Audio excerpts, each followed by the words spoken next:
Load shedding और गर्मी ने लोगों को बेहाल किया ही था, महंगी ठंडी मशीनों को भी बेबस करके रख दिया है। बिजली की बार बार बंदिश से फ्रिजों ने बर्फ जमाना बंद कर दी, जिसके बायस लोग मार्केट से महंगी बर्फ खरीदने पर मजबूर हैं। घर में लाइट आती नहीं है, बाहर से बर्फ लेते हैं। घर बच्चे भूखे बैठे होते हैं, जब बर्फ लेने जाए बर्फ मिलती ही नहीं है। लोगों का कहना है कि इतने का कूलर नहीं होता जितने की इसमें बर्फ डल जाती है।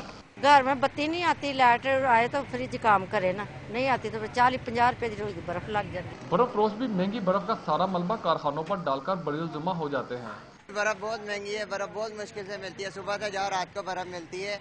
गाड़ियाँ नहीं, बर्फ पूरी नहीं होती है। 1 घंटा लाइट आती है, 2 घंटे जाती है, उसके बाद मशीनें बर्फ नहीं निकालती। लोगों का कहना है कि हुकूमत की नाकस कारकर्दगी के बायस इनकी जिंदगी का हर आने वाला दिन मुश्किल से मुश्किल तर होता जा रहा है। कैमरामैन साकिब मुनीर के साथ राना फवाद, डॉन न्यूज़, लाहौर।